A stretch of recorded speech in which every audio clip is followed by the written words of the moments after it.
Well,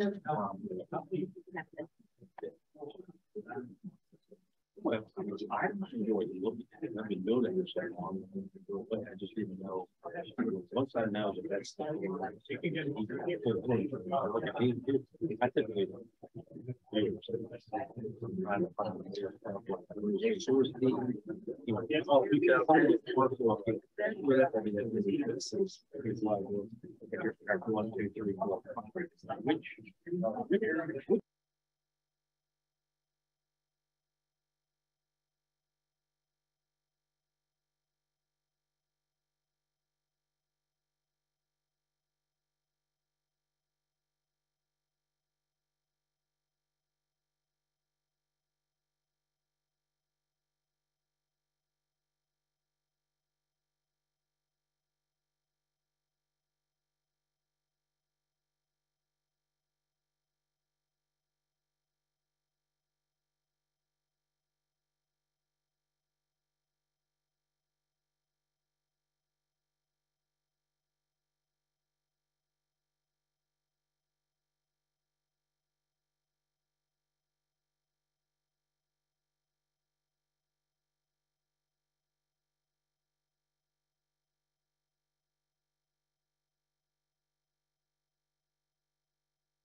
As you can see, it's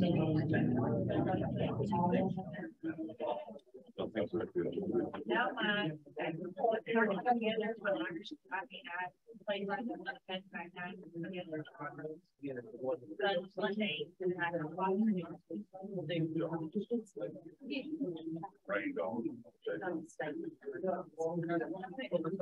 Thank you, Chuck. I think we're good. Not too many days.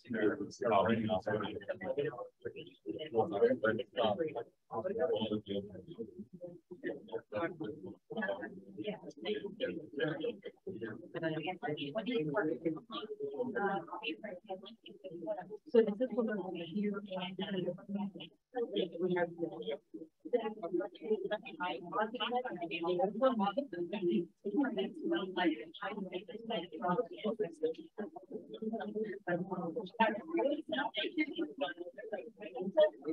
You're right.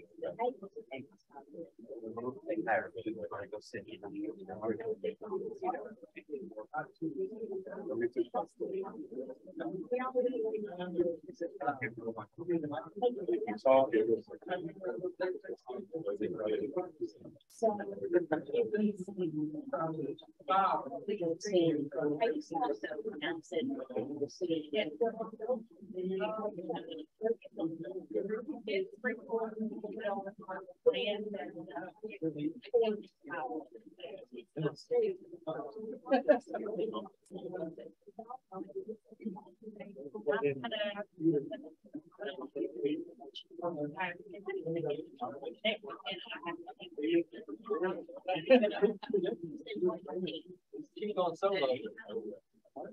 We're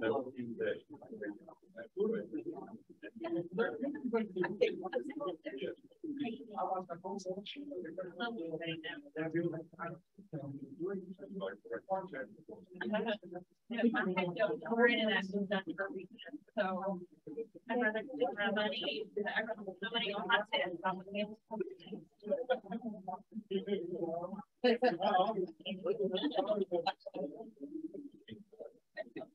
Actually, it's a budget.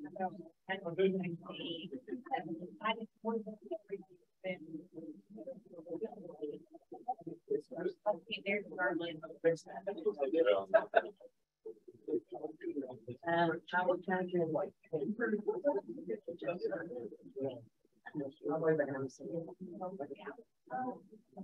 okay, let's get started for a 9 o'clock session.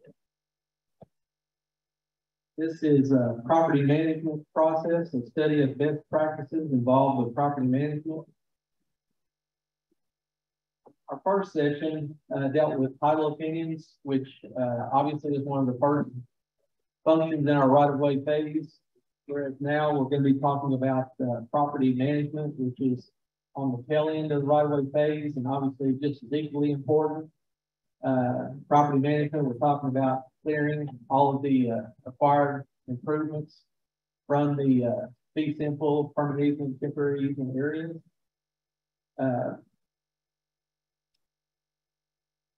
The property management task has been mostly handled by the district throughout the years, but as we've seen, we're experiencing attrition, and we still want this function to be carried out by the districts in most cases, but we can foresee that we may be asking our consultant partners to handle this task from time to time. So we thought it'd be worthwhile to talk about this process today at the partner conference. We have Amy Ishmael with us. She has graciously volunteered to give this presentation. Amy is a right-of-way program specialist too with KYTC in the relocation branch. Amy specializes in grade relocation and demolition. Amy resides in Fleming County in District 9 with her husband and 2 children. With that, I'll turn things over to Amy. Good morning and welcome to property management. Property management, when you say property management, it's the umbrella under which grade relocation, demolition, and surplus reside. So today we're going to be talking about demolition specifically.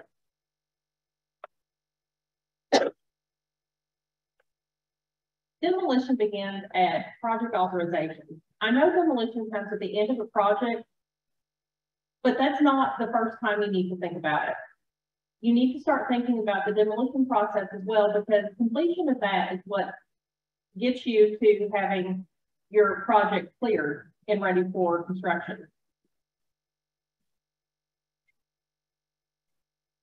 How many of you here are property management agents in your district? Got 3. How many of you are relocation agents or work in relocation? Good. So you're familiar with the ASRR, the Acquisition Stage Relocation Report. It's a good time to start thinking about and preparing your property management report at the same time you as a relocation agent, or if you don't do both. So in some cases, I think we have people that do both.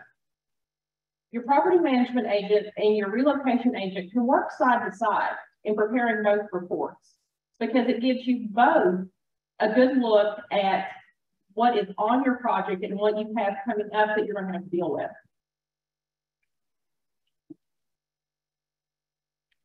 The property management report is comprised of three to four different sections. You're going to have your TC 62201. That's your project summary of improvements. I've been working with the district probably over the past year to try to get these to be a little more descriptive.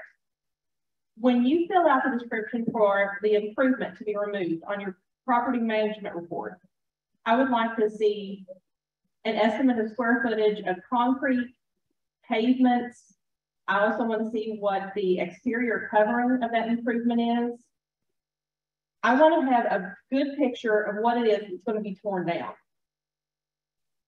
You're also going to discuss the project. Now, this isn't something that's out there on forums for all of you consultants in the room. I can send you examples. Jamie Cash has been my first guinea pig for the consultant section, and he can tell you, I'll meet with you. I will get you trained, but it can be a little overwhelming, just like anything else in relocation. Don't think that one meeting is going to get you up to where you're comfortable with the whole process. It's a hands-on kind of process. So the more you do it, the more you become familiar with it. You're also going to discuss in your property management report any parcels that have difficulties. And when I mean difficulties, I want you to look at, are you going to have problems with a contractor being able to access those improvements? Are you going to have problems getting those improvements down? Just look at it from a contractor's perspective. Am I going to have problems getting those improvements down? And then you're also going to put pictures. This is something that we've started adding to the property management reports, because I can't travel the state just to see what you've got going on your projects. So this gives me a look into what you're seeing that's going to have to come down at the end of the project. Now, these are older forms. Trust me, all the forms have been updated with the new emblems. They don't have force heads anymore. This is an example of the TC 62201. You'll see in the ACM inspection column, there are abbreviations. You've got IR and IM. That's inspection requested and inspection made, and that's going to make a little more sense here in a few minutes. And then AR and AM, that's abatement requested and abatement made. What you'll do there is put the dates of each of those functions. If there wasn't any abatement necessary, then you'll have an A.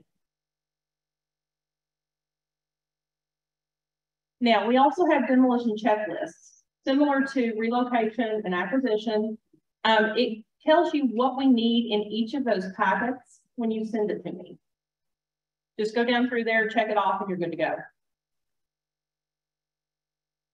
And we also have one for a payment checklist. Again, these aren't out there on forums. I can send these to you.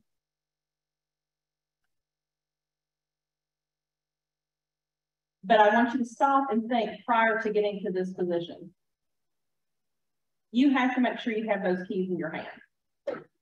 Yes, we can go through a window if we have to, we can compromise a door, but then we also have those things that we have to board up because we can't leave those improvements open to vandalism, open to rodents, things of that nature. So just make sure you have the keys. And everything has to be disconnected. You want to make sure that all the electric has been disconnected and the meters pulled for the gas. These are things that if you wait until the very end and that contract has been let, it's just going to hold it up.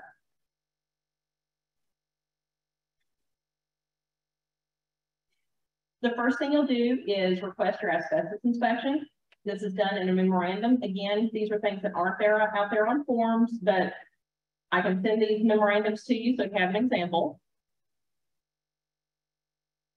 Then you're going to come to your solicitation packet, go by your checklist, and then you send that packet to me, and then I get it ready for purchases. Now, this is where your pre-planning comes in. On state-funded projects, they have to be advertised for 2 weeks. Federally funded has to be advertised for 3. So when you're planning your right-of-way phases, keep these in mind because we can't just turn around and get this done the next day. This is an example of the solicitation. It is on the forms website. If you need me to walk you through it, I can. It's a little cumbersome to do in this setting. But this is where you'll put in all of your information that your contractors are going to get their information from to bid the contract. Now, this is a section that we just added within the past couple of years. You want to pay close attention to the Kentucky 811 before you dig section. This tells the contractors that they must call the Kentucky 811 before you dig the system and have it inspected prior to demolition. Once they do that, they will give you their certificate numbers, and there's a place on another form that you'll put them so that we know that you've done that. But again, that is up to your contractor to do. When you're sending in your solicitation, you're going to prepare an estimate for me. This estimate also goes along with the solicitation to purchases and kind of gives them a guideline of what your contractor should be bidding. I wish I could tell you that there is a specific formula for this. There's not. If there's someone in your district that does property management and you'd like to just kind of pick their brain, do that. See if they have any particular way they go about this. Robert Allen, is there a particular way you go about doing this? Just previous history of what I've seen in the past. Mm-hmm. And that's basically what most people do. If you've done it for a while, you know basically what they're going to bid. Sometimes we can get purchases to show us the bid sheet of what contractors have bid to do this specific project. That gives us a history, and you can kind of track that yourself. Again, we have to get purchases to do it sometimes, but then we do what's called the before pictures. Again, even though you've had it on your property management report, we want to take an inventory of what has to come down because this inventory also accompanies the solicitation for the contractors. Before we get too far, I want to let you know that property management report is done in the first phases of the project. You can send me, I don't care if you send me 10 updated property management reports. It's something that you can just kind of work with all along because you may come up against something else that you weren't aware of in the beginning. Send me an amended one. It's okay. You're also going to include an aerial. This gives your contractors a look at the area that they're on. You'll want to include the main roadways and maybe a little bit of a description on the directions on how to get there. You're also going to include a highlighted plan sheet.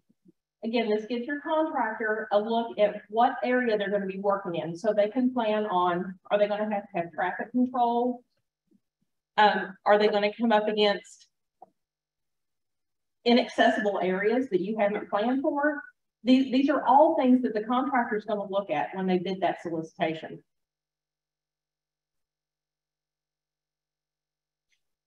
Now, at the close of the bid invitation, all bids are evaluated by purchases, and you will receive an email from purchases asking you if the winning bidder still falls within your budget.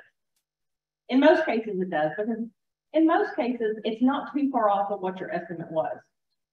Now, if it's really far off of what your estimate was, purchases are going to ask you why this could be. So there's going to be a little bit of communication between you and purchases. Say you estimated your project or your demolition project at $10,000, but everything that has been bid came in at $50,000. We need to know why. So they're going to ask you if you know, maybe something got underbid, or maybe there's been a natural disaster that could have raised that from the time you sent your solicitation in to the time that it was opened. But you'll let the purchases know that yes, it does fall within your budget and you can award. Now it takes 10 days. Purchases allow the contractor 10 days to supply all their bonding information. Purchases is pretty lenient on this process. So don't think they're going to hold them to the 10 days for sure. Just think of that as another window that you have time that's going to elapse before you can actually get that project cleared. Once the bonding information is received, you'll receive an email with the contract information, and you can start the process of issuing the work order. You'll also want to issue the air quality notification. Again, we're just going to skim over some of this process because some of these points can be a little cumbersome, but if you have any questions, feel free to send me an email or give me a call. This is what an air quality notification looks like. It is small on here, but again, I can send you these examples through email. Now, if you're doing a demolition project in Louisville Metro, their notification forms take place of RDP 7036. This is what their notification information looks like. So rather than sending me our traditional notification, you'll be sending me a copy of this. I have checked with environmental and we do not have to double up on it. This does take place of ours. Then you're going to have a pre-improvement removal meeting with your contractor. There is a form on the forms repository for that meeting, and you're going to cover all those check marks. And at this time, they're also going to give you their 811 numbers. You're going to make a notation on this form. The contractor will sign that, yes, we had this meeting, and you will do the same. Then you can issue your work order and demolition begins. The work order is issued in the form of a memorandum to the contractor. Again, I have examples that I can send you. Be prepared, things happen. This again is why it's really important to make sure that you're doing a good walkthrough of your improvements. In this particular situation, this was a gas station and a basement was found under it once demolition began. The owner said he didn't have any record of it. Whether he did or didn't, this is what we had to deal with. But it can be dealt with, don't panic. But in that situation, all the demolition has to stop. The contractor cannot perform any work until he has also given you an estimate. He's going to have to give you an estimate of the additional work hours it's going to take to deal with what you found. Any other rock or hauling charges that are going to be involved. He puts that on a memorandum. You send it to me, I send it to purchases, and then purchases amends that contract. But no more work can be done until that contract has been amended. Now, something to keep in mind, again, pre-planning, pre-planning, pre-planning. Purchases will only amend a contract up to 10% of the original contract. If it exceeds the 10%, they could say, no, you have to stop the work and you have to rebid that. So that's going to add all of that time that you just spent waiting for your solicitation to close, waiting for your contractor to give you their bonding information. It's going to add it back on because it's going to have to be rebid. So again, pre-planning, pre-planning, pre-planning.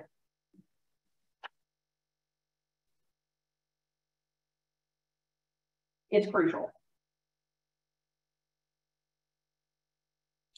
Once all the work has been completed and you've inspected it, then you will issue your contractor a work acceptance letter. Again, this is another memorandum that I can send you an example for.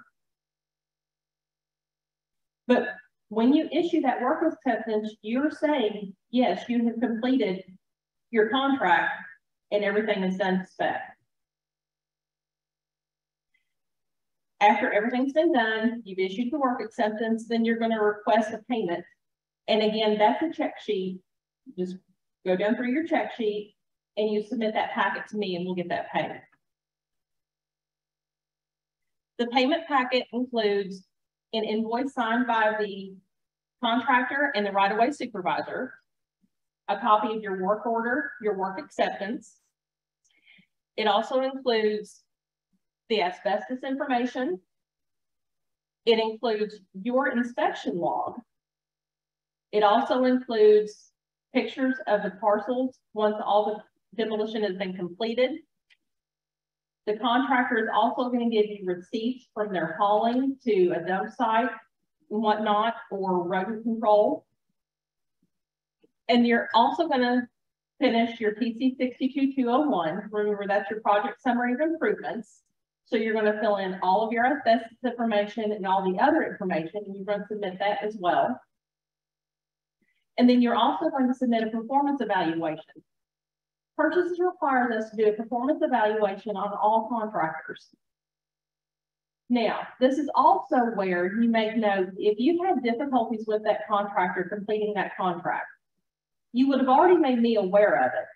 But we can also charge that contractor liquidated damages. If we charge a contractor liquidated damages, we're saying you have not completed your contract on time without justification, or a liquidated damages because you damaged something on an adjoining property owner. There are numerous reasons why we can charge liquidated damages to a contractor. But in having this, that gives a red flag in purchases, and that says we may not want that contractor to work for us again. So they will have that information for the next contract that's being bid, and they can say, sorry, we're not going to let you bid on this.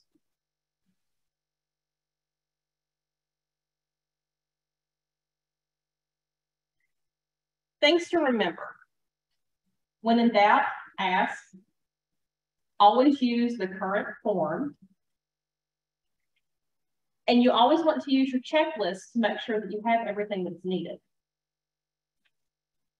At this point, have I covered anything that I know you have tons of questions, but is there anything that kind of pops out in your mind of things you want to ask? Okay, now I'm going to come on the audience. Shauna, can you give us any examples of some demolition problems that you've run into? Yeah, once we ran into was an above ground storage tank, gas or diesel, and it had leaked for years. And when we ran into the issue, it became an environmental issue. That's the biggest issue I've run into. So then it was the demo contractor used to be a former state employee. And so he kind of knew what was going on. And then when they finished that demo of doing the environmental cleanup, that was more than the whole demo amount in the start. Yeah. So it costs a lot of money to clean that up, and from now on, we're going to make environmental take care of those issues. Yeah. That brings me to another point. And sometimes there can be underground storage tanks that even environmental wasn't aware of when they did their initial inspection, or that we weren't aware of when we walked the property. In this situation, like Shauna said, the environmental cleanup on this, the particular contractor that was handling the demolition contract was also pretty much qualified to do it. So in working with the environmental department, they decided that since he was on site, we'll let him do it. And we'll send one of our people out to watch, you know, and inspect. And we did. But the amount of money that that particular contractor charged for that environmental cleanup really gave purchasers a pause. We actually could have utilized some statewide contracts to have that environmental issue cleaned up with people that we have statewide contracts with. And going forward, that's what we're going to do. It wasn't the fact that purchasers thought that the environmental cleanup did not need to be done. It was just that amount of an amendment to a contract would sometimes give people pause when they saw it, not knowing the instance of that amendment needed. Robert, have you had any other instances? I remember at the over the Wilmore Y in Jessamine County, it's an intersection there. We had a project. I can't remember the number off the top of my head, but I think we ended up having 8 USD, and that did cost quite a bit of money to the cabinet. But I think we went through a process where we used federal money with the Chris John, he was a statewide contracts. And it did help, but it is a very costly item, and that's probably the worst thing you might find. Except for maybe some strange thing. Yes. And in that situation that Robert was discussing, we really lucked out because the field for that utilities was actually working in another section in close proximity to that, and we were able to get filled from what they were doing, and that did save the cabinet some money. Matt? We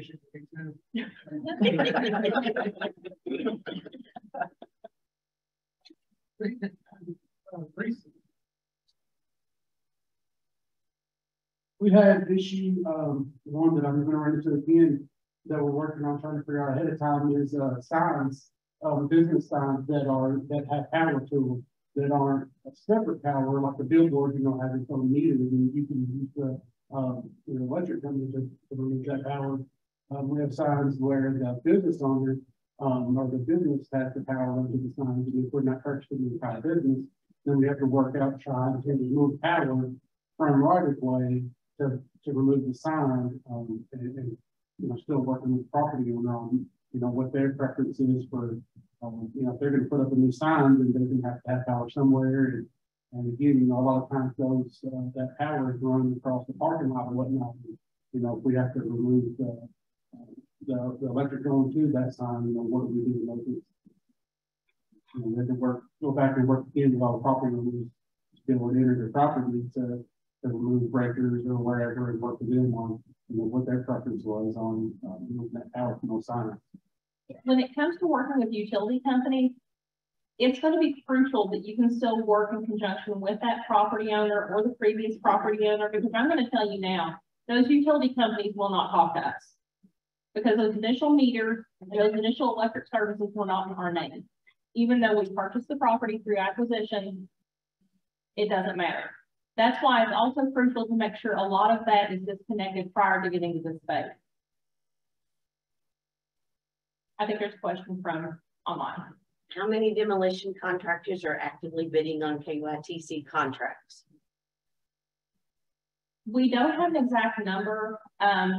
There is actually about 5 that normally bid on them. And it's going to depend on the area of the state that we're bidding that contract in. Now, we did run into a situation, very extreme extenuating circumstances. We've had 3 contracts at least on hold because our contractors were called to Eastern Kentucky for FEMA cleanup. One of those contractors also had his lot flooded because he wasn't in Eastern Kentucky. Those are extreme extenuating circumstances. And in those circumstances, yes, we will extend our contract. But we also have to let purchasers know that we're doing it and why we're doing it. So again, pre-planning, you always want to keep that in the back of your mind. Something could happen and you're going to have that contract extended. Even if you found a well that you weren't aware of, or a cistern, or an underground storage tank, all of this is going to add time onto those contracts, and you need to make sure you've allowed yourself enough time to get that project let. When a vendor posts a bid to purchasing, do they or can they receive a confirmation that their bid is accepted or rejected prior to the opening date? A vendor recently advised that he incorrectly submitted his bid and wasn't notified until after the bid opened. That would be it. I'll ask purchases. It's out of my hands because that's a purchases process. I can ask him a question. Electrical connections to signs seems to delay start times of demo due to the owner or tenant not disconnecting beforehand. Can the acquisition check be held until the owner/tenant of a sign actually disconnects utility service? That's a question for acquisition. Shannon? No.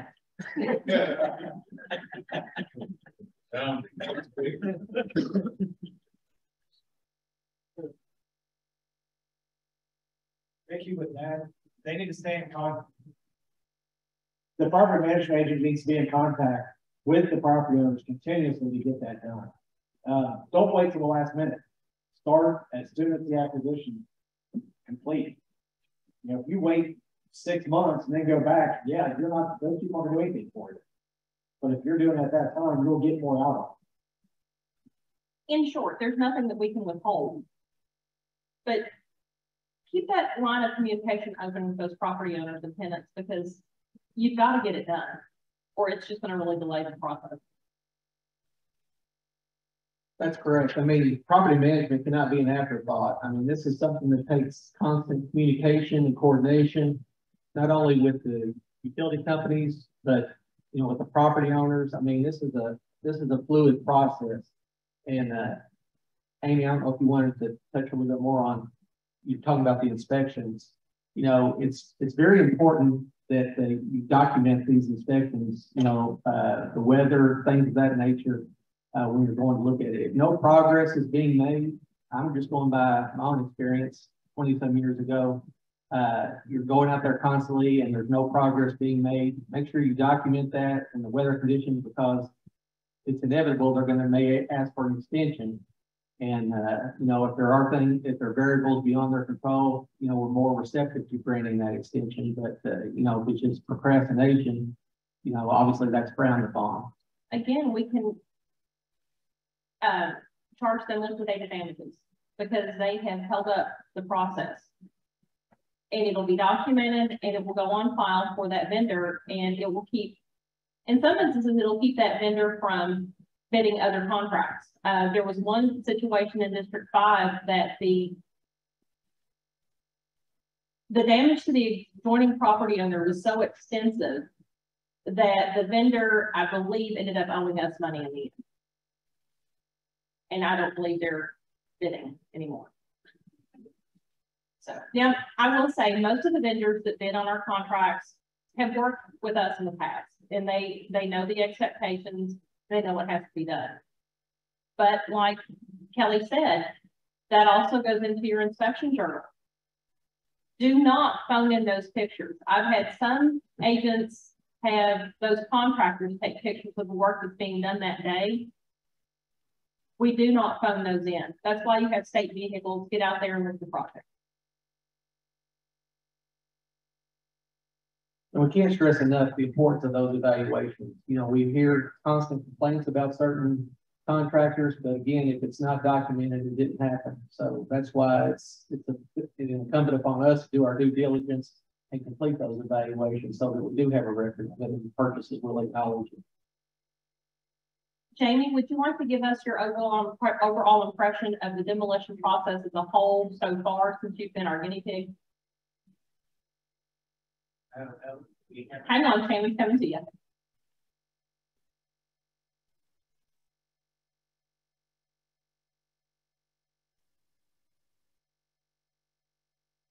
The project that I'm working on in Park hasn't really started the demolition yet, so we kind of got the project report. That's what I've been working on. So I'm still looking forward to the first demolition, I guess. Did you feel that it was a little overwhelming in training?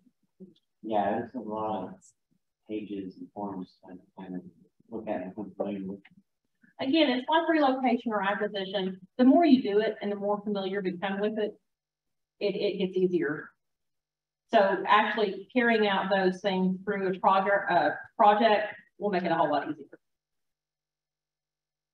Does anybody else have anything? Vicki has a question. Has KYT considered working with fire/police for training agreements on KYTC structures? If not, would KYTC OLS consider drafting a template that local agencies would sign? We currently do not do that. Nor will we. We have. Louisville Bridges.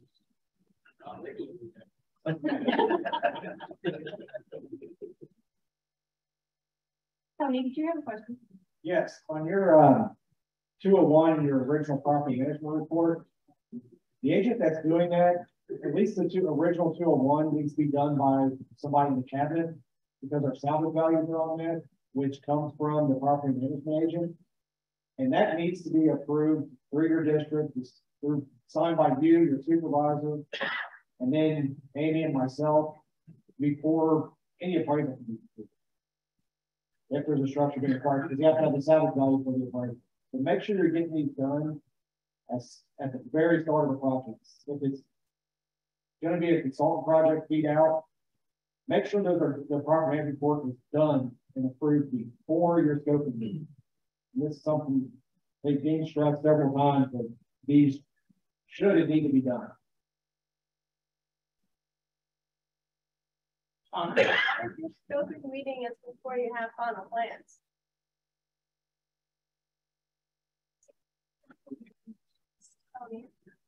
Do you remember how many amendments to that property management report I told you could send me and I will complain? Yeah, as many as you want. And I'll read every one of them. The best of your abilities of what you have, I'll probably note in my memorandum part that you are working off of a topo or whatever your plans are at that time. I really, really, really don't care how many versions of that property management report you have to send me. Because again, that's your working document so that I'm aware that you're aware of everything you have to deal with for demolition. Any other questions? Add some, make sure your appraisers, or your review appraisers get the updated 201 so they know the salvage values. See a lot of appraisals, they don't match, they just make them up. I don't know where they get those salvage from.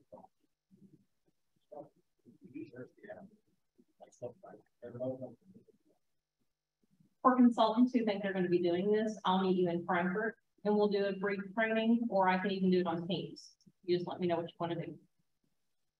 What we don't want to do. There's always one in everybody.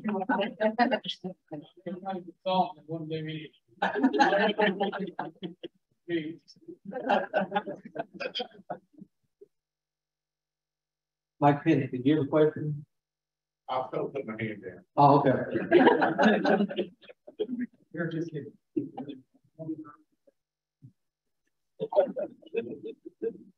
What's your question, Mike? I better send you an email.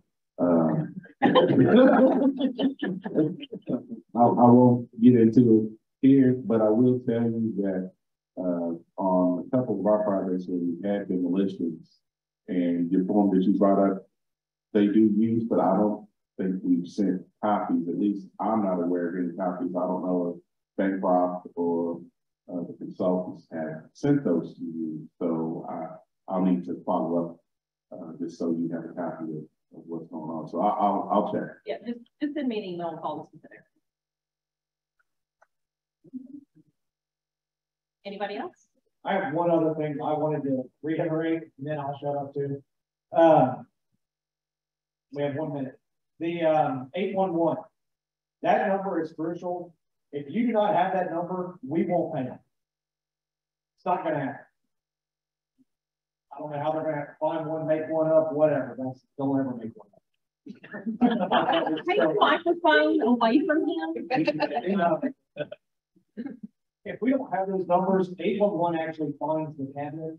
And several years ago, we had thousands of dollars in fines from this not being done. And that's why it's in red on the floor now. Make sure that's done. Anyone else? Just out of my own curiosity, when you're talking about the estimates, would it be advantageous to be on the higher side of the estimate instead of trying to nail it precisely for purchase reasons? It would, and it doesn't have to be precise. They'll just, if your estimate was 10, it comes in 15, comes in 20. That's not a big difference, but it's those that have a really big gap that gives them pause. So yeah, on the higher side better. And actually most of the agents do estimate it on the higher side. Any more questions? What happens if the debris goes to the wrong location, or, you know, it's an unapproved location? That's why you do daily inspections. Honestly, that you have to be there making your inspections daily. Most of the contractors that you are going to work with know where they can and send their debris to, which landfill. And they will give you those landfill receipts. You have to have those receipts to complete the demolition. That's your pre-improvement removal meeting. Verify that with the contractor at that point before they're moving anything off the property. And I followed up to the set for just because I was concerned.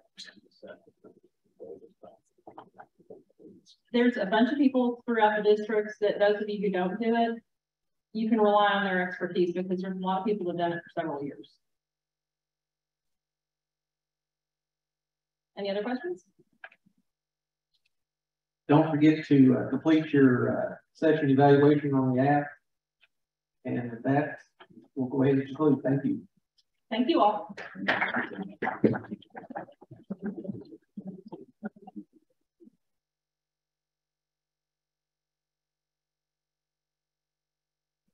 Glad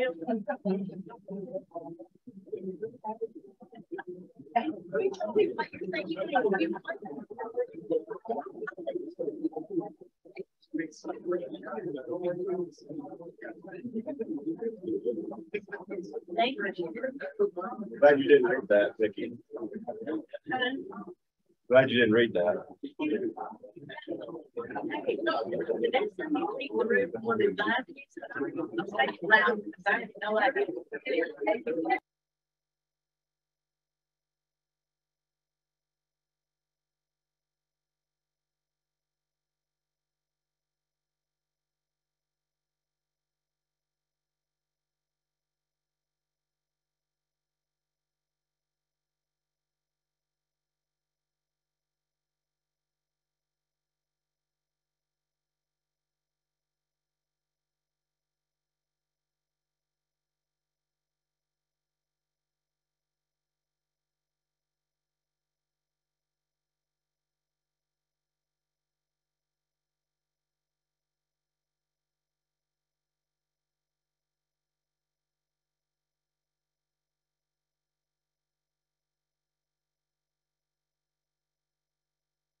Yeah.